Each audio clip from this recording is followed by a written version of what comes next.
प्रधानमंत्री मोदी यूक्रेन की राजधानी कीव में हैं। अब से थोड़ी देर पहले प्रधानमंत्री का काफिला कीव के होटल हयात पहुंचा। सिर्फ TV9 पर पीएम मोदी के कीव पहुंचने की तस्वीरें आप देख सकते हैं। होटल में मौजूद भारतीयों ने पीएम मोदी का यहां जोरदार स्वागत किया है। वही एक्साइटमेंट उन्होंने हमें बहुत वर्थ इट लगा मिलके, बिकॉज उन्होंने हम सबसे मिलके हैंडशेक भी किया एंड दैट वाज सररियल। लग रहा है कि यूक्रेन में प्रधानमंत्री, वो भी भारत के प्रधानमंत्री। जी लग रहा है। एक्सपेक्टेशन थी, एक्सपेक्टेड ड्रीम था ये? ड्रीम तो नहीं था, बट ये तो ड्रीम से भी बढ़कर कुछ था जो सच हो गया। कितना सेकंड प्रधानमंत्री ने आपको दिया? दिए तो बहुत कम सेकंड्स, लेकिन जो भी था बहुत अच्छा था। अच्छा, आप तो बनारस से आते हैं और हाथ में तिरंगा झंडा लेके आपने बताया कि हम आपके उस काशी से हैं जहां से आप सांसद हैं। हमने कहा सांसद जी नमस्कार। तब मतलब भोजपुरी में बात नहीं भइल कि का हो का हाल बा? नहीं, भोजपुरी में तो ना भइल, लेकिन मौका मिली तो जरूर करब। अरे क्या बात है, मुझे बनारस। अच्छा, तो आप लोग मुझे लगता है सारे मेडिकल स्टूडेंट्स हैं, ठीक है, और हाथों में तिरंगा झंडा है। कितने घंटे का इंतजार, कैसी रही मुलाकात, एक्साइटमेंट कितना, और प्रधानमंत्री भारतीयों से मिलकर कितने भारतीय तो उत्सुक थे। क्या प्रधानमंत्री के अंदर भी आपने वो उत्सुकता देखी? हाँ जी, मैंने देखी, क्योंकि उनको ऐसा लग रहा होगा कि लाइक वॉर जोन है तो यहाँ कम पॉपुलेशन होगी, बट वो भी काफ़ी ज़्यादा दिख रहा था उनके एक्सप्रेशन से कि उन्हें लग रहा कि काफ़ी ज़्यादा लोग यहाँ प्रेजेंट थे एंड लाइक और बहुत ज़्यादा एप्रिसिएशन मिल रहा था। तो लाइक बहुत अच्छा था, मतलब वो moment is like unforgettable moment. आप गुजरात से आते हैं जी। एक गुजराती जब एक गुजराती भाई से मिलता है तो क्या बोलता है, क्या बोला आपने? मैंने बोला केम छो साहेब। और केम छो साहेब? साहेब ने क्या बोला? साहेब ने बोला मजामा पहला। तो लग गया कि गुजराती भाई गुजरात से कोई है और उनको लगा कि कोई एक गुजराती इस कीव में है इतने सारे भारतीयों के बीच, तो बहुत अच्छा लगा। कितने सेकंड की मुलाकात रही? क्या कुछ पूछा नहीं, कैसे हो, कहाँ से हो? बस इतना ही, क्योंकि बहुत सारे लोग थे तो बट इतना तो जरूर है कि वो सबसे प्यार से मिल रहे थे। एक प्रधानमंत्री होने के बावजूद भी इतने लोगों से प्यार से मिलना, और खासकर युद्ध के मैदान में 10 घंटे इतने ट्रेन से ट्रैवल करके आए हैं और सीधा सबको मिलना और ग्रीट और meet was amazing like that. कैसी रही मुलाकात? हाथ में तिरंगा झंडा, लंबा इंतजार। हाँ जी, बिल्कुल 14 घंटे का सफर करके आए थे हम, उजगरोड से आते हैं एंड सब कुछ बहुत ही वर्थ इट था, क्योंकि बिल्कुल एक्सपेक्टेड नहीं था कि प्रधानमंत्री जी से हम हाथ वगैरह मिला पाएंगे। इतने हम्बल वो, इतना पावरफुल उनका ऑरा और उतने ही ग्राउंडेड इंसान वो। Is just very amazing. Bharat में मिलना मुश्किल होता है, यूक्रेन में थोड़ा आसान था। इम्पॉसिबल कभी सपनों में भी नहीं सोचा था कि हम ऐसे फेस टू फेस उनके साथ होंगे। हैंडशेक करेंगे, ऑफ कोर्स हैंडशेक करेंगे एंड वो रिप्लाई भी इतने प्यार एक कॉमन मैन के लिए थोड़ा मुश्किल होता है। Definitely of course. And the fact कि वॉर जोन में आकर के खुद उन्होंने मे बी इतना डिफिकल्ट है यहाँ पे ट्रैवल करना, बिकॉज एयर सर्विसेज वगैरह सब कुछ बंद है एंड उसके बाद उन्होंने हमारे लिए टाइम निकाला। This definitely shows is a people's man. लग रहा है। उम्मीद क्या है ये बताए, भारतीयों को उम्मीद क्या है? दुनिया को तो ये उम्मीद है कि वो शांति दूत बनकर आए हैं। एक भारतीय जो यहाँ पर स्टूडेंट है, एक युवा जो भारतीय स्टूडेंट है यहाँ, वो क्या चाहता है? हम बस यही चाहते हैं कि जितने भी हमारे मेडिकल छात्र हैं, जैसे हमारा जब ऑपरेशन गंगा हुआ था, जब इवैक्यूएशन हुआ था, वॉर स्टार्ट हुई थी, बहुत स्विफ्टली सबको सेफली घर पहुंचाया गया था। इसके बाद हम बस इतना ही चाहेंगे कि हम यहाँ से जब घर जाते हैं और उसके बाद जितने भी मेडिकल एग्जाम्स वगैरह होते हैं, ये थोड़ी यूनिफॉर्मली हो जाए। अभी रिसेंट थोड़ा सा एक वो दौर था जब कुछ भी नहीं हुआ, तो आप लोगों ने इस मेडिकल स्टूडेंट्स ने थैंक्स बोला प्रधानमंत्री को कि आपने हमको युद्ध को थोड़ी देर के लिए रोका, हमें निकलवाया, हमें घर तक पहुंचाया। मेडिकल स्टूडेंट्स ने धन्यवाद कहा प्रधानमंत्री को, क्योंकि पहला इंटरेक्शन था ये। जी बिल्कुल, मतलब ये तो अविस्मरणीय मोमेंट था हम लोगों के लिए कि 6 घंटों के लिए उन्होंने ग्रीन विंडो दी थी, जिसमें से हम निकल पाए थे। जहाँ के दूर दूर के बच्चे थे, विनित्सा वगैरह के बच्चे जो निकल नहीं पा रहे थे पहले, सुमी वगैरह की सिटी स्पेशली जो बहुत ज्यादा अटैक में थी, तो जब वो रोका गया, फिर वो वहाँ से बच्चे निकले, डेफिनेटली हार्ट थैंक यू बोला आपने? ऑफ कोर्स बोला। कैसा रहा बोला, कैसी रही मुलाकात? मुझे आप लोगों की हंसी जो है ना भारतीयों की, और हाथ में तिरंगा झंडा लेके यूक्रेन की राजधानी कीव में प्रधानमंत्री से मिलकर आने वाले भारतीयों से मिलने और बात करने का मजा कुछ होता है। कैसा लगा? एक ये होता है ना कि बाहर के फॉरेन कंट्री में जाके अगर आप अपने ही देश के प्रधानमंत्री से मिल रहे हो, भारत में तो बिल्कुल पॉसिबल ही नहीं है। यहाँ पे पॉसिबल हुआ एंड मतलब हमें ये था कि वो बीच से डोर से एंटर लेंगे, ठीक है, मतलब ऐसे सेलिब्रिटी की तरह, बट नहीं। कैसा जेस्चर कैसा था उनका? और वो बिल्कुल 140 करोड़ भारतीयों को रिप्रेजेंट करने वाले प्रधानमंत्री का यूक्रेन में भारतीयों से मिलने के दौरान जेस्चर कैसा था ये बताइए? बहुत हम्बल, वो सबसे एक मतलब एक एक पर्सन से मिले हैं उन्होंने, बिल्कुल ऐसे नहीं कि हाँ जल्दी की हाँ आके मिला और खत्म किया, कोटा पूर्ति का ऐसा नहीं। थोड़ा कुछ भी दिया, सबको थोड़ा थोड़ा वक्त दिया उन्होंने। पूरा वक्त दिया है, हैंडशेक, मतलब सबने नमस्ते कर रहे हैं, उनका भी रिप्लाई कर रहे हैं, सब कुछ, मतलब इट वाज ऑसम। मतलब जो कष्ट सहा आप लोगों ने 8-10 घंटे, उसका फल मिल गया। 5 मिनट में ऐसे फल मिल गया। 14 घंटे का सफर और 8-10 दिन कर लेते इतना इंतजार, तो हम इतने पास से देखा है ना उनको हमने, तो बहुत अच्छा लगा। अच्छा, भारत में रहने के दौरान ये मुमकिन था? कभी नहीं हो सकता था, कभी। मैं इन सबको बता रहा था कि नहीं हो सकता था, सिर्फ यहीं पे है। और हमें एक मौका मिला है उनसे मिलने का, इतने पास से देखने का। मैंने हाथ जोड़ के राम राम करी उनको। आप तो हरियाणा से लग रहे हैं मुझे। मैं राजस्थान से हूँ, लेकिन हरियाणा बॉर्डर पे। बॉर्डर है ना, तो भाषा मुझे हरियाणा वाला लग रही है। जी बिल्कुल। तो आपने राम राम सा कहा ना? जी बिल्कुल, राम राम। अच्छा, क्या बोला प्रधानमंत्री ने? उन्होंने ऐसे हाथ जोड़ के वापस से स्माइल करी। अच्छा जी।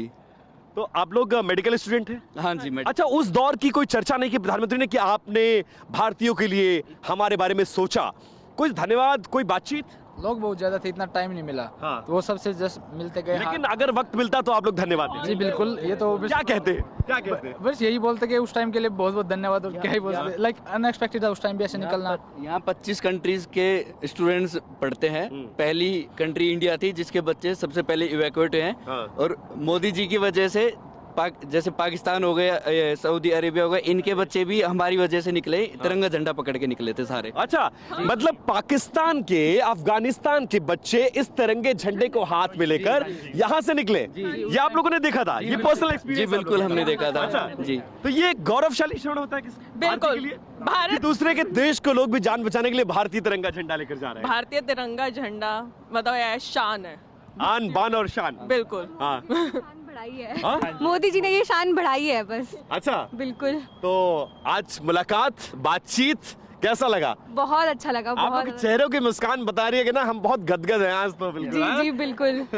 वो पैसा वसूल ट्रिप है ये आप लोग का। बिल्कुल। यहाँ आने का सब कुछ वसूल हो गया, पैसे कष्ट जो भी, इतने 14 आवर्स ट्रैवल करके आए हम। हाँ। बिल्कुल। 14 घंटे का ट्रेवल किससे मिलने के लिए? मोदी जी से मिलने के लिए। अच्छा, आप सबके हाथों में तिरंगा जब प्रधानमंत्री ने देखा तो मुस्कुराहट थी चेहरे पर? अपने देश के, जैसे मैं भी जब आप इस तरह के फॉरेन ट्रिप्स पे जाता हूँ, जब कोई भारतीय मिलता है तो उससे मिलने का मजा दोगुना हो जाता है, क्योंकि आप दूसरी धरती पर मिल रहे हैं, दूसरी सरजमी पर मिल रहे हैं। वो फीलिंग कैसी थी, ये बताइए। बहुत अच्छी थी, बहुत ज़्यादा अच्छी थी। इतने सारे भारतीयों को एक साथ यहाँ पे देख के, और सबके अंदर इतना जोश, वंदे भारत के नारे लग रहे हैं अंदर, वंदे मातरम, हाँ? वंदे मातरम के नारे लग रहे हैं अंदर, और जय माता के नारे लग रहे हैं, भारत माता की जय, घर घर मोदी, हर हर मोदी। बहुत ही अच्छा लग रहा था सुन के, बहुत ज्यादा अच्छा लग रहा था। अच्छा, नारे भी लगे हैं? बिल्कुल, बहुत नारे। कीव में नारे लग रहे थे? क्या नारे लग रहे थे ये जरा बताइए, आप बताइए जरा। वंदे मातरम, ये पूरा का पूरा लॉबी जो जब पीएम एंटर हो रहे थे होटल में, सुरक्षा कारणों से हम लोग बहुत चीजें नहीं कर पा रहे हैं, लेकिन जब पीएम एंटर हो रहे थे, क्या कहा गया, कैसा जेस्चर था, भारतीयों में उत्साह कैसा था, और पहला नारा भारतीयों ने क्या लगाया? घर घर मोदी, हर हर मोदी का पहला नारा था। यहाँ भी मोदी मोदी के नारे? जी बिल्कुल, मोदी के नारे पूरी दुनिया में चल रहे हैं आज। हाँ। बिल्कुल। और यूक्रेन कीव में क्या हुआ? तो विपिन चौबे हमारे सहयोगी कीव में मौजूद है और उन छात्रों से खास तौर पर मुलाकात कर रहे थे, उनकी मन की बात जानने की कोशिश करते थे जिन्होंने प्रधानमंत्री मोदी से मुलाकात की है। लेकिन इस बीच बड़ी खबर भी आपको बता देते हैं, रूस और चीन कुछ बड़ा प्लान कर रहे हैं। बड़ी जानकारी आपके सामने। मॉस्को में चीनी सेना का डेलीगेशन होने की बात सामने आई है। सैन्य सहयोग को लेकर दोनों देशों में बातचीत भी चल रही है।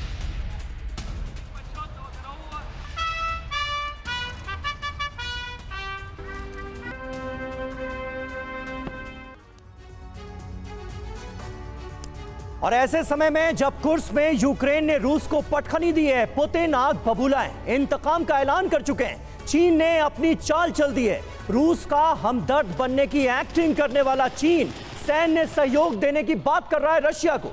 आखिर दोनों देशों में क्या पक रहा है, क्या चल रहा है? क्या ये यूक्रेन पर पलटवार की तैयारी का हिस्सा है? एक तरफ पीएम मोदी का शांति मंत्र है, यूक्रेन को उम्मीद है कि पीएम मोदी रूस को समझाएंगे और इस समस्या का कोई स्थायी हल निकलेगा। लेकिन दूसरी तरफ चीन है कि मानता नहीं। तो सबसे पहले ये समझिए कि रूस में क्या हलचल चल रही है, जो उसकी खबरें सामने आ रही है। बता दें आपको, मॉस्को में चीनी सेना का डेलीगेशन ग्राउंड ऑपरेशन को लेकर बातचीत इस दौरान माना जा रहा है दोनों के बीच होने वाली है। डेलीगेशन की मौजूदगी की खबर सामने आई है। इसके अलावा सैन्य सहयोग को लेकर सहमति भी बन सकती है, ये भी डिटेल्स निकलकर सामने आ रही है। तो ग्राउंड ऑपरेशन को लेकर बातचीत तो हो ही रही है, सैन्य सहयोग को लेकर भी आपसी सहमति बन सकती है। चीन के पीएम से भी पुतिन की मुलाकात हुई है। अब जानिए कि रूस चीन डील है क्या आखिरकार। बता दें, दोनों देशों की थल सेना में सहयोग, ग्राउंड ऑपरेशन से जुड़े फैसले इस दौरान माना जा रहा है कि लिए जाएंगे सभी। जी हाँ, रूसी सैन्य ट्रेनिंग सेंटर आएंगे पीएलए के जवान, ये भी तय होता दिख रहा है। चीन की एंट्री की वजह भी आपको बताते हैं। कुर्स्क में यूक्रेन का कब्जा हो गया है। कुर्स्क अटैक से आत्मसम्मान को रूस के ठेस पहुंची है। बदले का ऐलान कर चुके हैं व्लादिमीर पुतिन, और ऐसे वक्त में मॉस्को में चीन के डेलीगेशन की एंट्री हुई है। इसलिए ये मुलाकात इस वक्त कई सवाल खड़े करती हुई नजर आती है। हमारे साथ तमाम खास मेहमान इस वक्त कीव कॉन्क्लेव को ज्वाइन कर रहे हैं। मेजर जनरल संजय स्वाय साहब हमारे साथ मौजूद हैं। बतौर defence expert brigadier Sandeep Thapar भी हमारे साथ जुड़ चुके हैं। फॉर्मर डिप्लोमेट अचल मल्होत्रा हमारे साथ मौजूद हैं, और हमारे दो सहयोगी मनीष झा और सुमित चौधरी लगातार हमारे साथ बने हुए हैं। कीव से विपिन चौबे तो हैं ही, लेकिन सबसे पहले संजय स्वाय साहब, मैं आपसे जानना चाहूंगा, ऐसे वक्त में जब बदले की आग में पुतिन जल रहे हैं, चीन का ये डेलीगेशन मॉस्को पहुंचा है, चीन इस युद्ध में क्या भूमिका निभा सकता है? क्योंकि हैं तो रूस और चीन एक ही प्लेटफॉर्म पर। नहीं, बिल्कुल समीर, ये बात सही है कि इस समय में जो दोनों ही एक घटक, जिसको कहते हैं दुनिया दो घटक में बढ़ चुकी है, जहां ईरान, नॉर्थ कोरिया, रशिया और चाइना है। लेकिन चाइना की जो सिचुएशन है, चाइना बड़ा अलग तरह से गेम खेल रहा है, और एक तरह चाइना की सिचुएशन बड़ी ट्रिकी भी है, क्योंकि एक तरफ रशिया के साथ दोस्ती है उनकी, दूसरी तरफ अमेरिका उनके ऊपर साउथ चाइना के लेके प्रेशर डाला हुआ, उन्होंने आए दिन वहाँ पर टेंशन रहती है। लेकिन तीसरी तरफ अगर आप देखेंगे तो चाइना और अमेरिका का $750 बिलियन का ट्रेड है, चाइना और ईयू का, यूरोपियन यूनियन का $750 बिलियन का ट्रेड है। मतलब इतना बड़ा बिजनेस उधर भी चल रहा है, इकोनॉमिक एंगल भी है। तो चाइना की इकॉनमी पूरी एक्सपोर्ट ओरिएंटेड इकॉनमी है। तो चाइना, यही कारण है कि अभी आपने देखा होगा जब से युद्ध शुरू हुआ है, एक तरह से फूक फूक के कदम रख रहा है और रशिया के साथ है, लेकिन खुल के उसने युद्ध के संबंधित सामान अभी तक नहीं दिया है, ऑफिशियली खुल के नहीं दिया है। बाकी मदद दी है, इकोनॉमिक मदद है, उनसे सामान खरीद रहे हैं, सैंक्शंस के होते हुए ऑयल ले रहे हैं, बाकी चीज़ें ले रहे हैं, लेकिन जो मिलिट्री मदद है या हथियार है वो अभी तक नहीं दिए। तो ये अगर जिस तरह की जो प्रेजेंस आई है, तो क्या चाइना अभी रशिया और जो अमेरिका के प्रेशर की वजह से जो इतना साउथ चाइना सी में प्रेशर बन रहा है, ताइवान के लिए आए दिन बातचीत होती रहती है, उसको देखते हुए रशिया के साथ खुल के सामने आएगा, या ये एक शो है कि एक हाँ ठीक है हमारे सैनिक हैं? ये बात अभी देखनी पड़ेगी, समय बताएगा। रशिया इस समय में बड़ी डेस्परेट सिचुएशन में है, क्योंकि कुर्स्क के अंदर जो आगे उनका एटॉमिक प्लांट है, और यूक्रेन को एक बार्गेनिंग पावर मिलती है जो वहाँ पर उनका जो कब्जा है। अब जो यूक्रेन बातचीत करेगा, इक्वल प्लेटफॉर्म पर बातचीत करने के उसमें आता जा रहा है। अगर वो एटॉमिक प्लांट पर कब्जा कर लेते हैं तो एक तरफ ज़ैपोरिज़िया रशिया के पास है, कुर्स्क इनके पास हो जाएगा, तो एक बहुत बड़ी बार्गेनिंग पावर हो जाएगी। शायद यहाँ पर फिर शांति की बात संभव हो सकती है इस तरह के हालात में, क्योंकि जब दोनों इक्वल स्टेटस पर आ जाते हैं। समीर, संतुलन साधने की कोशिश की भी जानी चाहिए। इस बीच बड़ी खबर बता दें, यूक्रेन पर बहुत जल्द बड़े हमले की आशंका व्यक्त की जा रही है। बड़े स्तर पर ड्रोन हमले को लेकर अलर्ट जारी किया गया। अमेरिका चीन ने चेतावनी जारी की है। अमेरिका चीन ने अपने नागरिकों को चेताया है, सुरक्षित जगहों पर जाने की चेतावनी, एडवाइजरी जारी की गई।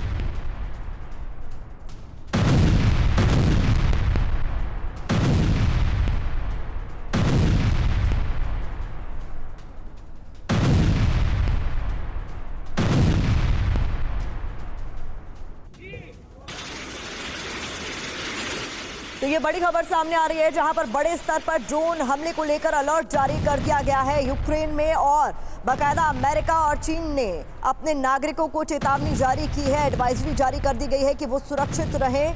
और जिस तरीके से हालात बने हुए हैं, माना जा रहा है कल का दिन भारी रह सकता है यूक्रेन के लिए।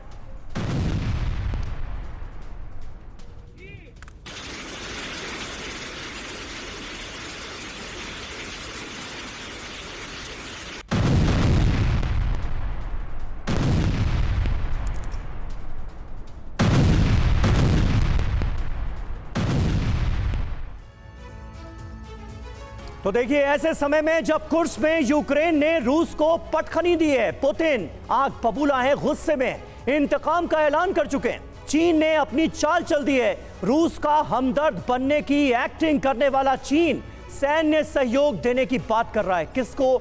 रशिया को, पुतिन को। आखिर दोनों देशों के बीच कौन सी खिचड़ी पक रही है? क्या ये यूक्रेन पर पलटवार की तैयारी का हिस्सा है? एक तरफ प्रधानमंत्री नरेंद्र मोदी यूक्रेन की राजधानी कीव में है, शांति का, पीस का मैसेज लेकर वो यहां पहुंचे हैं। यूक्रेन को भी बहुत उम्मीदें हैं कि पीएम मोदी रूस को समझाएंगे और इस रीजन में शांति बहाली की तरफ कोई कोशिशें होंगी, स्थायी हल ढूंढा जाएगा। लेकिन चीन की जो कोशिशें हैं वो सीधे तौर पर फिलहाल यही नजर आ रही हैं कि वो इस युद्ध को भड़काने की फिराक में है। थापर सर, आपका रुख करना चाहूंगी। हमने ये दो बड़ी खबरें बताई, एक तरफ यूक्रेन में प्रधानमंत्री मोदी की मौजूदगी, दूसरी तरफ रूस में चाइनीज डेलीगेशन की मौजूदगी। इसे किस तरीके से देखा जाना चाहिए? क्योंकि माना जा रहा है प्रधानमंत्री मोदी के यूक्रेन जाने से असहज महसूस कर रहा है रूस और इसको लेकर वहां पर कोई खबरें नहीं है, उसको लेकर कोई चर्चा नहीं की जा रही है। लेकिन इस बीच चाइना की मौजूदगी वहां जो है वो भारत को भी तो कहीं ना कहीं असहज करती है, क्योंकि भारत को चीन किस तरीके से परेशान करने की कोशिश करता रहा है, ये सबके सामने। इस पर आप मैं ओपिनियन लूंगी, लेकिन इस वक्त की बड़ी खबर बता दें, 7 घंटे कीव में रहेंगे प्रधानमंत्री मोदी। थोड़ी देर में जेलेंस्की से मिलेंगे पीएम मोदी, जेलेंस्की के साथ द्विपक्षीय वार्ता होगी।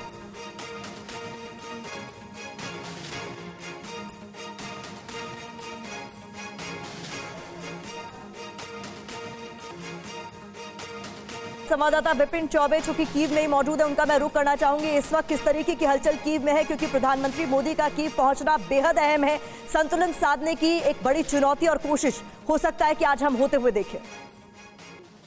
देखिए प्रतिमा, देखिए आज जिस तरह से यूक्रेन के इतिहास में पहली बार कोई भारतीय प्रधानमंत्री यूक्रेन की सरजमी पर पैर रखा है, जिसको लेकर भारतीयों में तो उत्साह है, लेकिन पूरी दुनिया की निगाह आज की तारीख में यूक्रेन पर है कि यूक्रेन में जब प्रधानमंत्री नरेंद्र मोदी होंगे, खासकर रशिया के दौरे से वापस आने के बाद, तो क्या कुछ संदेश देंगे, क्या कुछ यहां से मैसेज पूरी दुनिया को जाएगा, और क्या जिस मध्यस्थता, जिस शांति की उम्मीद पूरी दुनिया कर रहा है प्रधानमंत्री मोदी से इन दोनों देशों के बीच में मध्यस्थता को लेकर, वैसा हो पाएगा क्या नहीं, यह सबसे बड़ा सवाल है। सुबह 7:30 बजे प्रधानमंत्री नरेंद्र मोदी ट्रेन से कीव पहुंचे हैं और इस वक्त होटल हयात में भारतीयों से मुलाकात की, और वो तमाम भारतीय देखिए तिरंगे झंडे के साथ इस वक्त आपको नजर आ रहे हैं। तो क्या नारे लगे? भारत माता की,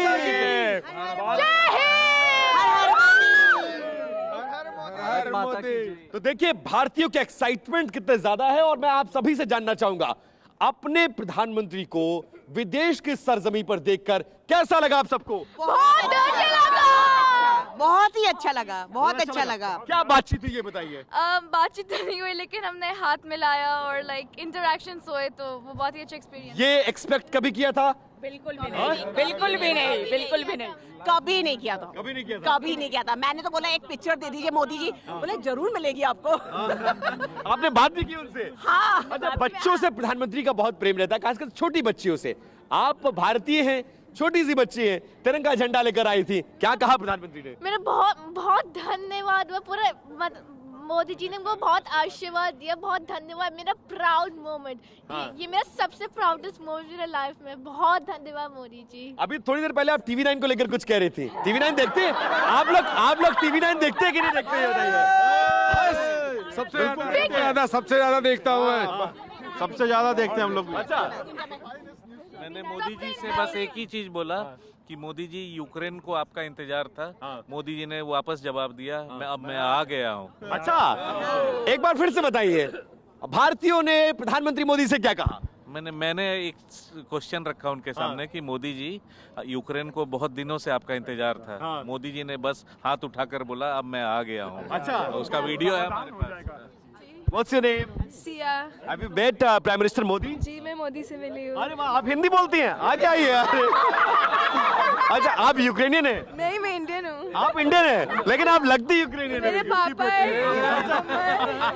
या मेरी बेटी है ये। अच्छा, क्या बात है, कैसी रही मुलाकात ये बताइए? बहुत अच्छा लगा मुझे मिलके, उनका ऑरा बहुत स्पेशल है मोदी जी का, वो बहुत अलग इंसान है। अलग इंसान है। हमें बहुत आशा है कि मोदी जी ये पीस लाएंगे। अच्छा हाँ, आशा की बात हो रही थी, भारतीय छात्र हैं आप लोग, क्या रहा मुलाकात में, क्या आप लोग चाहते हैं?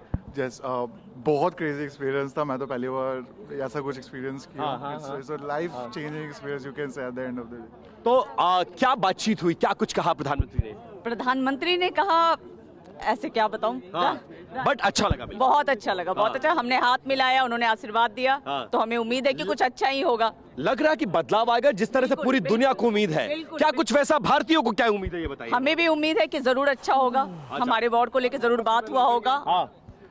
जो समय पहले था, अच्छा समय था, वो वापस जल्द से जल्द लौटे। मोदी जी आए, उनसे बहुत उम्मीद है और दुनिया को उम्मीद है कि दुनिया में शांति आए कुछ। अच्छा, इतने सारे भारतीयों को देख के प्रधानमंत्री का रिएक्शन क्या था, ये बताइए जरा। सर मेरा तो सपना था, मेरा सपना पूरा हो गया। जो मेरे सामने आए, मैं 2 मिनट के लिए खो गया कि मैं कहाँ हूँ। हर हर मोदी, घर घर मोदी।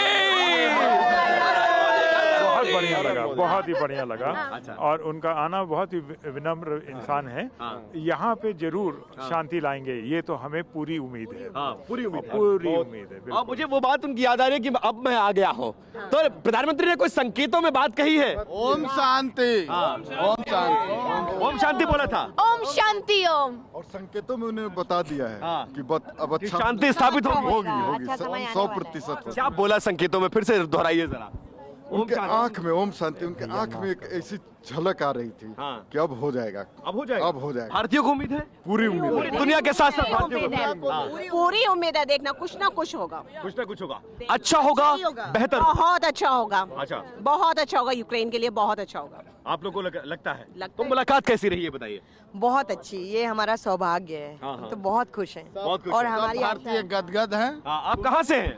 हम खारकिव से हैं। नहीं, भारत में कहाँ से? भारत में बिहार से हैं। अच्छा, तो बिहारी में कुछ नहीं बोले उनसे? काजी का हाल चाल बा? बहुत बढ़िया, बहुत। जय जय हर हर मोदी, जय बिहार, जय भारत, जय बिहार, जय भारत। अच्छा, तो आप देख सकते हैं कि पूरा भारत इस वक्त यूक्रेन की राजधानी कीव में मौजूद था, और जब भारत के प्रधानमंत्री यहाँ पर हो तो पूरा भारत एक हो जाता है, और वो उत्सुकता, वो खुशी, वो उत्साह इन तमाम भारतीयों के चेहरे पर तिरंगे झंडे के साथ मुझे नजर आ रहा है। प्रतिमा। बिल्कुल, विपिन चौबे हमारे संवाददाता इस वक्त कीव में ही मौजूद हैं, उन भारतीयों से मुलाकात कर रहे हैं जिनसे थोड़ी देर पहले प्रधानमंत्री नरेंद्र मोदी मिले हैं, और उनका उत्साह आज देखते ही बनता है। पीएम से उम्मीद है कि वो युद्ध विराम की चर्चा को साकार करेंगे, लेकिन उससे पहले खबर यह है कि यूक्रेन पर विध्वंसक पलटवार किसी भी वक्त हो सकता है। कीव में अमेरिकी दूतावास ने चेतावनी दे दी है कि आने वाले दिनों में बड़े हमले यहां पर हो सकते हैं। रूस के ड्रोन अटैक और ज्यादा बढ़ेंगे। इसके अलावा अपने नागरिकों को शेल्टर ढूंढने के लिए भी कह दिया गया है, और हमले की स्थिति में वहां छिपने की सलाह दी है। देखिए किस तरीके से अपने नागरिकों को एडवाइजरी बाकायदा जारी कर दी गई है, ये कहते हुए कि आप सुरक्षित ठिकानों का रुख करें क्योंकि कभी भी ड्रोन अटैक हो सकते हैं। जी हां, देखिए चीनी दूतावास ने भी चेतावनी जारी की है, नागरिकों से सुरक्षित रहने की अपील की गई है। रेड अलर्ट मिलने पर शेल्टर में जाने को कहा है। ये तमाम एडवाइजरीज दरअसल ये बता रही हैं कि कल या फिर उसके बाद बड़े हमले यूक्रेन की राजधानी कीव में हो सकते हैं। पुतिन की धमकी क्या है? 12 अगस्त को बदले का ऐलान कर चुके हैं व्लादिमीर पुतिन। नियोजित तरीके से हमले की बात उनकी तरफ से कही गई है। पूरी तरह से प्लान्ड अटैक किए जाने की तैयारी नजर आ रही। तो अल्टीमेटम दे दिया गया है, ऐसे में एडवाइजरी जारी की गई है चीन की तरफ से, अमेरिका की तरफ से अपने सिटीजन्स को लेकर। थापर सर, आपका रुख करना चाहूंगी, और जो सवाल मैंने आपसे पूछा था कि एक तरफ हम दिखा रहे हैं चीनी डेलीगेशन की रशिया में मौजूदगी, दूसरी तरफ प्रधानमंत्री मोदी की इसी दौरान उनका कीव में मौजूदगी, और इसको किस तरीके से देखा जाना चाहिए, समझना चाहिए? देखिए, पहले मैं मोदी जी की विजिट के बारे में कहना चाहूँगा। मैं इसको एक बैलेंसिंग एक्ट समझता हूँ। आपको याद होगा कि 1 महीना जुलाई में प्रधानमंत्री जी रशिया में गए थे, जब जो उनकी मौजूदगी के दौरान रशिया ने एक हॉस्पिटल में अटैक किया था जिसमें कुछ बच्चे मारे गए थे, जिसको ज़ेलेंस्की ने भी क्रिटिसाइज़ किया था कि आप एक डिक्टेटर के साथ हाथ मिला रहे हैं। तो चूंकि हमारे यूक्रेन के साथ रिलेशन अच्छे हैं, तो ये ज़रूरी समझा गया कि जाके हम एक बैलेंसिंग एक्ट करें, यूक्रेन की विजिट करें। तो प्राइमरी रीज़न वो है। दूसरा, लड़ाई से पहले यूक्रेन एग्रीकल्चर इंडस्ट्रियल हब था यूरोप का, और हमारे बहुत अच्छे ताल्लुकात थे। तो उसको रिन्यू करने के लिए इसके अलावा आपको जान के हैरानी होगी कि हमारी डिफेंस कोऑपरेशन भी बहुत हाई लेवल की है। हम टर्बाइंस भी उनसे कर रहे हैं जो हमारी सबमरीन्स और शिप में इस्तेमाल होती हैं। उसके अलावा हमारे AN-32 के अपग्रेड भी यूक्रेन कर रहा है जिसको वॉर से अफेक्ट हुआ है। जो टैंक हैं T-72, T-90 वो भी हमने एक ज़माने में उनसे खरीदे थे। तो एक मिलिट्री कोऑपरेशन भी, इंडस्ट्रियल, एग्रीकल्चर, हर किस्म का कोऑपरेशन है। और पीस एफर्ट्स की तो आप बात कर ही रहे हैं कि हो सकता है कुछ पीस इनिशिएटिव लेके भी प्रधानमंत्री जी गए हों, क्योंकि एक वर्ल्ड ऐसा लीडर है प्रधानमंत्री मोदी जिसकी यूक्रेन और रशिया दोनों में साख है, दोनों सुनते हैं उसकी। बिल्कुल। अभी दूसरी बात पे आते हैं जो आपने बोला चाइना और रशिया। याद होगा आपको, मैंने पिछली बार भी बताया था कि 83 साल बाद लास्ट 40 जून 1941 में किसी मुल्क, उस टाइम जर्मनी ने रशिया में अटैक किया था और घुसा था। उसके बाद यूक्रेन की फोर्सेस 83 साल बाद रशियन लैंड्स में एंटर की हैं किसी दुश्मन मुल्क में। तो ये बहुत बड़ी चीज़ है रशियंस के लिए कि उनकी सरजमीन पर किसी और ने कब्जा किया, चाहे जितना भी छोटा 30 किलोमीटर बाय 30 किलोमीटर हो। तो रशिया के लिए, रशिया जैसे सुपर पावर के लिए ये एक बहुत भारी और भयंकर गजब की बेइज्जती की बात है। बिल्कुल, निश्चित तौर पर व्लादिमीर पुतिन की आन बान पर चोट की है। कुर्स्क पर कब्जा जमाकर ज़ेलेंस्की की सेना ने। और देखिए, एक और बॉर्डर का इलाका है बेलगोरोद। वहां से क्या खबर है? बेलगोरोद में यूक्रेन का विध्वंसक हमला हुआ है। बेलगोरोद के 8 इलाकों पर ताबड़तोड़ अटैक किए गए हैं यूक्रेन की तरफ से। बेलगोरोद के गवर्नर ने इस हमले की पुष्टि कर दी है। बेलगोरोद जो कि रूस का बॉर्डर इलाका है, वहां पर ताबड़तोड़ हमले हुए हैं। 8 इलाकों को यहां पर यूक्रेन की सेना ने बनाया है निशाना।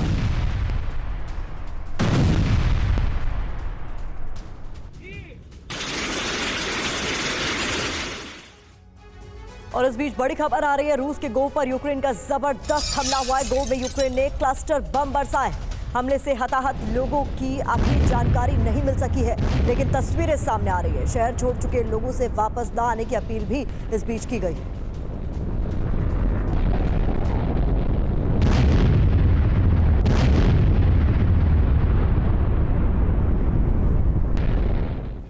तो कुर्स्क की बात हो रही है, यहाँ यूक्रेन का दायरा किस तरीके से बढ़ रहा है ये भी आपके लिए समझना जरूरी है। जानकारी आपके सामने रख देते हैं। दरअसल ब्रांस्क में आगे की तरफ बढ़ा है यूक्रेन। जानकारी के मुताबिक जबरबा सेटलमेंट पर कब्जा उसकी तरफ से कर लिया गया है। उत्तरी चेर्निहाइव के पास जबरबा है जहां पर कब्जे की बात सामने आ रही है। जी हां, इसके अलावा क्लिमोवस्की पर भी कब्जे की जा रही है कोशिश। कब्जे के दौरान भीषण लड़ाई हो रही है। रूस ने और आगे जाने से उन्हें रोक दिया है। रूसी सेना, चेचेनिया लड़ाकों ने इन्हें रोका है। रूसी डिफेंस ब्लॉगर की तरफ से यह दावा किया गया। और इस बीच लगातार शांति की कोशिशों की, शांति बहाली की अगर उम्मीद है किसी मुल्क से तो वो है भारत। और प्रधानमंत्री नरेंद्र मोदी इस वक्त यूक्रेन की राजधानी कीव में मौजूद हैं। कुछ बेहद खास तस्वीरें इस वक्त हमारे पास आ रही हैं प्रधानमंत्री नरेंद्र मोदी के दौरे से जुड़ी। जब प्रधानमंत्री नरेंद्र मोदी राजधानी कीव पहुंचे तो वहां पर किस तरह से लोगों ने उनका स्वागत किया। कीव में मौजूद भारतीयों से प्रधानमंत्री नरेंद्र मोदी ने बहुत गर्मजोशी के साथ मुलाकात की। उसकी तस्वीरें इस वक्त आप देख रहे हैं। तो पिछले महीने ही आपको बता दें कि रूस का दौरा भी कर चुके हैं प्रधानमंत्री मोदी। 8-9 जुलाई को उनका मॉस्को दौरा था और इसके बाद अब वो पहुंच चुके हैं कीव। ऐसे में भारत से उम्मीदें बढ़ती हुई। वहां मौजूद छात्रों से भी हमारे सहयोगी विपिन चौबे ने खास बातचीत की थी, जिन्होंने बताया कि किस तरीके से प्रधानमंत्री मोदी ने इस दौरान उनसे बातचीत की है। ये होटल के अंदर की तस्वीरें बताई जा रही हैं, क्योंकि कीव पहुंचते ही हायत होटल का रुख प्रधानमंत्री मोदी ने किया, जहां लोगों से उन्होंने कैसे की मुलाकात देखी।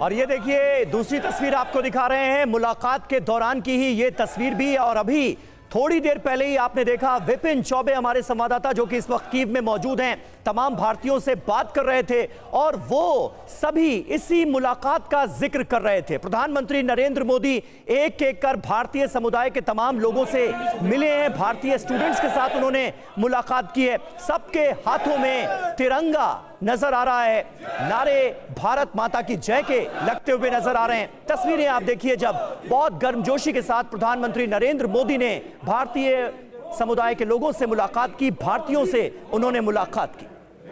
ये दो तस्वीरें इस वक्त आपके सामने हैं, कीव में प्रधानमंत्री नरेंद्र मोदी की भारतीयों से मुलाकात की। और हमारे सहयोगी विपिन चौबे इस वक्त कीव से हमारे साथ मौजूद हैं। विपिन, थोड़ी देर पहले आप इन्हीं भारतीयों से बात कर रहे थे, वो तमाम इंडियंस जो कि मौजूद हैं राजधानी कीव में, और अब मुलाकात की तस्वीरें हमारे दर्शक देख पा रहे हैं। क्या हुआ इस दौरान, जरा बताएं।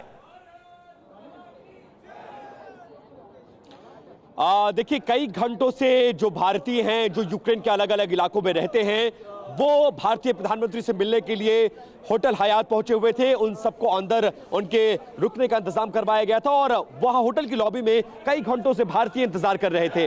इस दौरान जब प्रधानमंत्री लगभग 7:55 पर यहां पर पहुंचे हैं तो तमाम भारतीयों ने भारत माता की जय, वंदे मातरम कहकर उनका स्वागत किया और किसी भी भारतीय को पीएम मोदी ने निराश नहीं किया, सबका अभिवादन किया, तमाम लोगों से हाथ मिलाया, बच्चों को आशीर्वाद दिया। जो इस्कॉन से जुड़े हुए यूक्रेनियंस हैं उनको हरे कृष्णा कहा, और तो और जो गुजराती थे उनको भी बोला, उनसे जब कहा केम छो साहब तो मजामा कह के उनका भी अभिवादन स्वीकार किया। तो तमाम भारतीय खुश और गदगद नजर आ रहे हैं। जब एक तरफ यूक्रेन युद्ध की विभीषिका को झेल रहा है तो शांति के दूत बनकर प्रधानमंत्री मोदी आए हैं और भारतीय भी यही चाहते हैं, क्योंकि ये बहुत सुंदर देश था और तमाम भारतीय जो यहाँ पढ़ने, बिजनेस करने, नौकरी करने यहाँ पर आ रहे थे वो यहाँ पर रहते थे, लेकिन हालात थोड़े खराब जरूर है। उनको उम्मीद है कि अब जब भारतीय प्रधानमंत्री आए हैं तो हालात शायद बदले, चीजें बेहतर हो और इस दौरे न सिर्फ पूरी दुनिया बल्कि वो भारतीय जो अभी भी यूक्रेन में डटे हुए हैं, टिके हुए हैं, उनको भी बहुत ज्यादा उम्मीदें हैं। समीर तो विपिन बता रहे हैं कि इस वक्त किस तरीके से प्रधानमंत्री मोदी की एक झलक पाने को लोग आतुर है और वहां पर बड़ी तादाद में इकट्ठा है। लेकिन आज का दिन बहुत महत्वपूर्ण है क्योंकि प्रधानमंत्री मोदी की ज़ेलेंस्की से जो मुलाकात होनी है उस पर दुनिया भर की निगाहें। अचल सर, किस तरीके से इस मुलाकात को देखा जाना चाहिए, क्योंकि पिछले महीने मॉस्को दौरा और अब यूक्रेन पहुंचना, और ये दोनों ही पिछले 2.5 साल से लंबे वक्त से एक दूसरे के खिलाफ युद्ध लड़ रहे हैं। देखिए, मैं अपनी बातचीत की शुरुआत इस तरह से करना चाहूँगा कि जहाँ तक शांति वार्ता का सवाल है तो हमें हर तरह के रिटॉरिक से बचना चाहिए कि प्रधानमंत्री मोदी जी की ये विज़िट किसी बहुत बड़े ब्रेक थ्रू में का कारण बनेगी, क्योंकि ज़मीनी हालात ऐसे नहीं हैं कि आज या कल या परसों में आप देखें कि रशिया और यूक्रेन आपस में युद्ध विराम की दिशा में काम करते हुए दिखाई नहीं दे रहे हैं। उनके वेस्टर्न अलाइज भी इस बारे में नहीं सोच रहे हैं। जो भी वो पीस इनिशिएटिव्स ले रहे हैं वो वन साइडेड है, यूक्रेन की फेवर में है। बहरहाल, हैविंग सेड दैट, आज की तारीख में इस पर कोई दो राय नहीं है कि भारत एक इकलौता देश है, प्रधानमंत्री मोदी एक इकलौते नेता हैं जिस पे दोनों साइड्स भरोसा कर सकती हैं। और आने वाले वक्त में अगर कोई ग्राउंड तैयार कर सकता है, प्लेटफॉर्म तैयार कर सकता है जो फाइनली कम से कम सीज फायर या कोई ऐसा एक्सचेंज ऑफ प्रिजनर्स या इस तरह की किसी पॉजिटिव दिशा में काम कर सके, तो वो हो सकता है। और मुझे नहीं लगता कि उनकी इस विज़िट का मकसद सिर्फ़ और सिर्फ इस युद्ध में इंटरवेंशन के लिए जाना है। ये एक अपने आप में एक ऑब्जेक्टिव्स हो सकता है। बहुत से दूसरे पहलू हैं यूक्रेन के साथ, जैसे मेरे को पैनलिस्ट ने भी कहा, हमारे काफ़ी एरियाज़ हैं, कैसे काफ़ी स्फीयर्स हैं जिसमें हमारी उनसे कोलैबोरेशन और कोऑपरेशन रही है। उसके अलावा आने वाले वक्त में रिकंस्ट्रक्शन ऑफ यूक्रेन, इस पे आपको बहुत ध्यान देना होगा कि अभी से अगर हम यूक्रेन को इंगेज करते हैं तो इंडिया, भारत को भी फिर उसकी रिकंस्ट्रक्शन एफर्ट्स में, जो बात की बात है, लेकिन ऑलरेडी हमने इस दिशा में काम करना शुरू कर दिया है। हमारी असिस्टेंस से वहाँ के कुछ स्कूल्स को रिस्टोर किया गया है, कुछ और दूसरी रिकंस्ट्रक्शन एक्टिविटीज़ ऑलरेडी पाइपलाइन में है। तो ये एरिया है जो जिसमें रिकंस्ट्रक्शन में भारत को भी शेयर मिले आने वाले वक्त में। जी, मुझे लगता है कि इस दिशा में भी ये विजिट काम ज़्यादा करेगी। बिल्कुल, लेकिन उससे पहले मनीष, शांति बहाली जो है वो जरूरी है, तब तो रिकंस्ट्रक्शन की बात होगी, रिहैबिलिटेशन की बात होगी। क्या आपको कहीं से इस बात के आसार लगते हैं कि शांति समझौते की तरफ कहीं ना कहीं हम बढ़ते हुए दिखें, रूस और यूक्रेन बढ़ते हुए दिखें, भारत की कोशिशें कुछ रंग लाती दिखी? क्या अभी जो युद्ध के अंदर स्थितियां हैं वो इस मायने में मुफीद आपको नजर आती हैं कि बातचीत की टेबल पर दोनों देश बैठ सकते हैं? देखिए, वो भारतीय दर्शन में हम मानते हैं कि हमारे हाथ में सिर्फ कर्म है और हमें अपना कर्म करना चाहिए। तो मुझे लगता है कि भविष्य में जब इतिहास लिखा जाएगा तो इस बात को जरूर दर्ज किया जाएगा कि जब रूस और यूक्रेन या दोनों पक्ष लड़ रहे थे तो भारत ने दोनों पक्षों से शांति की अपील की। जब प्रधानमंत्री मोदी पुतिन से मिले, चाहे वो एससीओ सम्मेलन के दौरान, तब उन्हें कहा कि ये युग युद्ध का नहीं है। दोबारा जब मॉस्को में गए तब उन्होंने इस बात के लिए कहा कि युद्ध क्षेत्र में समाधान नहीं होगा। मुझे पूरा यकीन है कि अभी जब थोड़ी देर में प्रधानमंत्री मोदी और जेलेंस्की की मुलाकात होगी तो प्रधानमंत्री मोदी उनसे भी इंसिस्ट करेंगे इस बात के लिए कि हर हालत में यूक्रेन को बातचीत के टेबल में आना चाहिए। लेकिन जो आपका सवाल है, क्या बातचीत होगा? हरगिज नहीं होने वाला है। वो इसलिए क्योंकि अब तो प्रेसिडेंट पुतिन ने भी कह दिया, जो पुतिन पिछले कई महीने से ये कह रहे थे कि रूस बातचीत के लिए तैयार है, यूक्रेन बातचीत नहीं करना चाहता, लेकिन कुर्स्क में यूक्रेन की सेना के घुसने के बाद उन्होंने साफ तौर पर कह दिया अब कोई बातचीत नहीं हुई। तो अब फिलहाल शांति की उम्मीद नहीं है, लेकिन भारत ने शांति की बात कही है, भारत शांति पर जोर दे रहा है। ये बात भी दर्ज होना चाहिए इस युद्ध के दरमियान, इस तबाही के दरमियान, क्योंकि तबाही और अधिक बढ़ेगी। जो बात आपने कहा बढ़ेगी, 24 घंटे बाद हो सकता है रूस का और बड़ा भयानक हमला होगा उन्हीं जगहों पर जहां पर अभी प्रधानमंत्री मोदी हैं। सुमित, एक ऐसे दौर में है इस वक्त हम जब पूरी दुनिया दो धड़ों में बटी हुई नजर आ रही है, ऐसे में रूस और यूक्रेन जो कि दोनों ही हमारे देश मित्र देश हैं, उन्हें समझने की जरूरत है कि किसी एक के साथ होना किसी दूसरे के खिलाफ होना नहीं है। आप दोनों हमारे देश हैं और मित्र देश हैं और हम चाहते हैं कि दोनों में दोस्ती स्थापित हो, शांति स्थापित हो। देखिए, बिल्कुल रूस खासतौर पे भारत का एक डिफेंस बड़ा अलाइज रहा है, स्ट्रेटेजिक पार्टनर रहा है। यूक्रेन के साथ भी हमारे इस तरीके के समझौते रहे हैं, या फिर आप कह सकते हैं कि कई ऐसी डिफेंस चीज़ों के अंदर हम यूक्रेन से भी मदद लेते हैं। लेकिन इंपॉर्टेंट ये है कि अभी दोनों देश की आपस में जिस तरीके से युद्ध चल रहा है, 2.5 साल से ज़्यादा का वक्त हो चुका है और भारत हमेशा ये दोनों देशों को समझाता है। चाहे वो आप देखें पिछले 2022 के बाद से ही भारत के कई डेलीगेशंस ने मुलाकात की, खुद यूक्रेन के जो डिप्टी फॉरेन मिनिस्टर है वो भारत आ चुके हैं, प्रधानमंत्री मोदी कई बार जेलेंस्की से मिल चुके हैं और इसी तरीके से रूस के साथ भी। तो ऐसे में एक ऐसा निष्क्रिय, एक ऐसा प्लेटफॉर्म निकले जहां ना सिर्फ दोनों देशों के साथ भारत की न्यूट्रल अप्रोच हो, बल्कि ये भी कि दोनों देशों को मिलाने के लिए उनको साथ बैठाने में भारत किस तरीके से महत्वपूर्ण भूमिका निभा सकता है, वो सबसे एक इंपॉर्टेंट एस्पेक्ट होकर भारत ये करके दिखा रहा है। भारत ऐसा कहता नहीं है, भारत ऐसा करके दिखा भी रहा है। भारत यूक्रेन से भी बात करता है, रूस से भी बात करता है, दोनों के देशों में जाता है, उनको एक तरीके से साझा प्लेटफॉर्म देता है कि आप बातचीत कीजिए, इसको रिजॉल्व कीजिए। बिल्कुल सही बात है। एक बार फिर अपने दर्शकों को यूक्रेन की राजधानी कीव लिए चलेंगे, जहां से थोड़ी देर पहले की ये तस्वीरें, प्रधानमंत्री नरेंद्र मोदी जब भारतीयों से मुलाकात कर रहे थे वो तस्वीरें भी हमारे सामने आई। विपिन चौबे हमारे साथ मौजूद हैं। विपिन, यूक्रेन में मौजूद भारतीयों और यूक्रेन के लोगों, यूक्रेन के सिटीजन्स को क्या उम्मीद है प्रधानमंत्री नरेंद्र मोदी के इस दौरे से? देखिए सबीर, यूक्रेन में रहने वाले भारतीय हो या फिर यूक्रेनियंस हो या फिर दुनिया के अलग अलग कोनों में बैठे हुए लोग हों, जिनकी निगाहें आज यूक्रेन पर है, उन सबके मन में सिर्फ एक भाव आ जा रहा है, वो है उम्मीद और आशा का भाव। और वो आशा और उम्मीद उन्हें भारत के प्रधानमंत्री नरेंद्र मोदी से है, क्योंकि दुनिया के चुनिंदा ऐसे देशों में भारत है जिसके संबंध रशिया से भी उतने ही बेहतर हैं और यूक्रेन से भी उतने ही बेहतर है। रशिया के भी दरवाजे उनके लिए खुले हुए हैं, यूक्रेन के भी दरवाजे उनके लिए खुले हैं। वो रशिया की धरती पर भी जाकर कहते हैं कि युद्ध किसी समस्या का समाधान नहीं है, वो पोलैंड की धरती पर भी जाकर कहते हैं और वो यूक्रेन में भी इसी बात को दोहराएंगे। ऐसे में शांति की उम्मीद बहुत ज्यादा बढ़ जाती है। तमाम भारतीय जो भारत के बिहार राज्य से ताल्लुक रखते हैं, ये तमाम लोग बिहार, कोई छपरा से है, कोई हाजीपुर से है, कोई समस्तीपुर से है, बिहार वालों से भी प्रधानमंत्री ने मुलाकात की है और इनके चेहरों की मुस्कान ये बताने के लिए काफी है कि बिहार के लोग भी यूक्रेन में रहते हैं और अपने प्रधानमंत्री से मिलकर ये कितने गदगद है। बिना वक्त जाए किए, आप सभी बिहार से हैं? हाँ, सासाराम से। अच्छा, आप कहाँ से हैं? सासाराम। आप सासाराम। आप कहाँ से हैं? मैं भागलपुर। आप भागलपुर। आप कहाँ से हैं? छपरा। छपरा। आप कहाँ से हैं? खगड़िया। आप कहाँ से हैं? छपरा। तो क्या मुलाकात, क्या बातचीत हुई, ये बताइए जरा।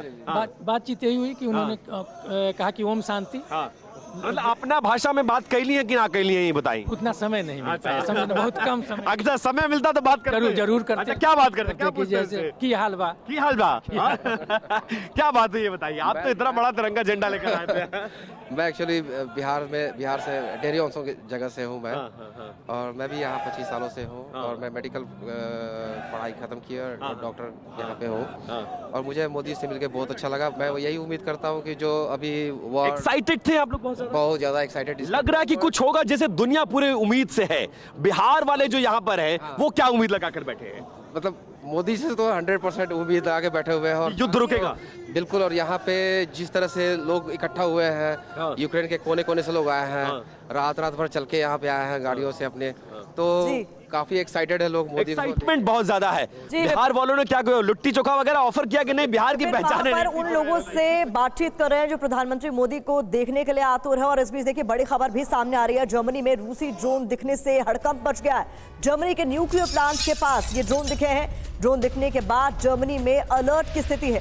8 अगस्त से लगातार ड्रोन देखे जा रहे हैं। इसको लेकर भी बड़ी डिटेल सामने आ रही है।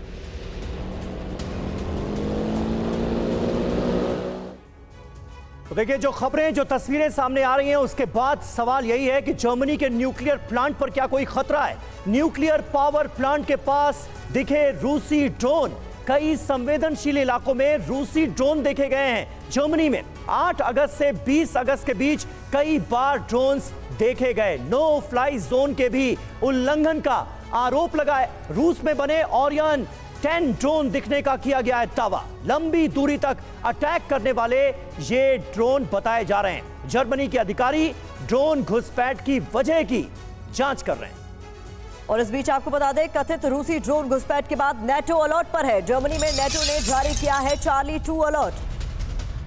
गिले केट्रिन में सैन्य अड्डे के लिए अलर्ट जारी किया गया। सटीक इनपुट पर चार्ली 2 अलर्ट जारी होता है, यानी इसको लेकर पुख्ता जानकारी है, जिसके बाद चार्ली 2 अलर्ट जारी किया गया। और देखिए एक बड़ी खबर आ रही है। अभी रूस पर एक बहुत बड़ा हमला हुआ है। रूस के क्रास्नोडोर इलाके में अटैक किया गया। ब्लैक सी में कवाकास पोर्ट पर यह अटैक अंजाम दिया गया है। तस्वीरें आपके सामने। हमले के पीछे नेटो का हाथ बताया जा रहा है। रूस को यह शक है कि इस हमले के पीछे नेटो का हाथ है।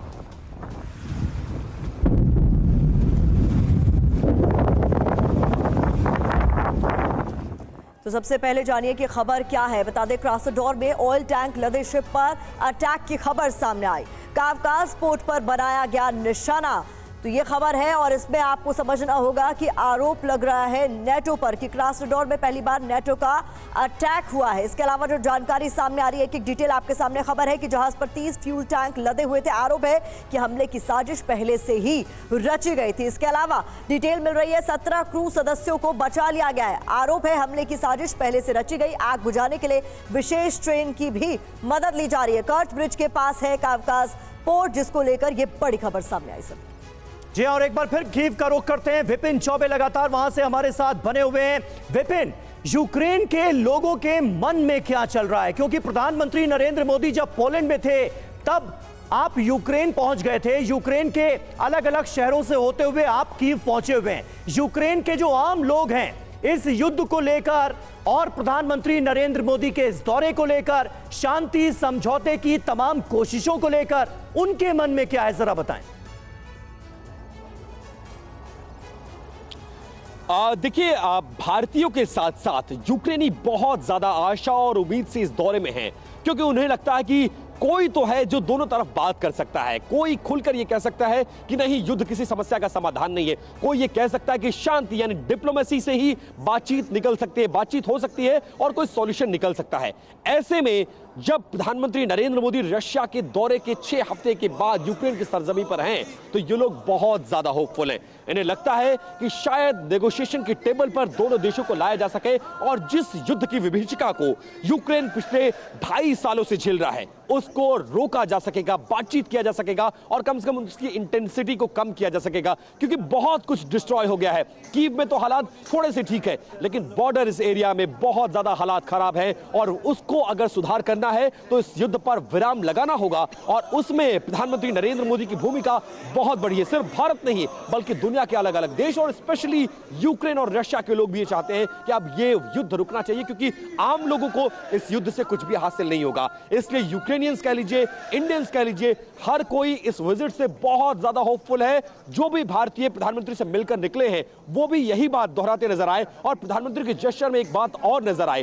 प्रधानमंत्री ने जब भारतीयों से मिले तो उन्होंने कहा ओम शांति। ये संदेश है, एक छोटा सा संदेश 1 सेकंड में प्रधानमंत्री ने दिया कि शांति से ही सद्भाव का रास्ता निकलेगा, युद्ध किसी समस्या का समाधान नहीं है और मैं उसी शांति का संदेश लेकर आया हूं। मैं एक संदेश वाहक हूं। ऐसे में आज अगले 8 घंटे बहुत ज्यादा महत्वपूर्ण होने वाले हैं। इन 8 घंटों में क्या क्या होता है, किस किस से मिलते हैं, कहां कहां जाते हैं, अपडेट आपसे जानेंगे विपिन। इस बीच सुमित और मनीष भी हमारे साथ बने हुए हैं। सुमित, ये माना जा रहा है कि शांति प्रयासों पर तब चोट लगी जब यूक्रेन ने कुर्स्क में न केवल हमला किया बल्कि 90% से ज्यादा इलाकों पर कब्जा कर लिया। हालांकि यूक्रेन में एक भावना जरूर जगी है जो राजनीतिक वहां पर एक तरीके से कह सकते हैं और सैन्य लिहाज से लोगों के मन में एक आशा जरूर जगी है कि हम कुछ करने लायक हैं, हम कर सकते हैं, हम रूस को चोट पहुंचा सकते हैं।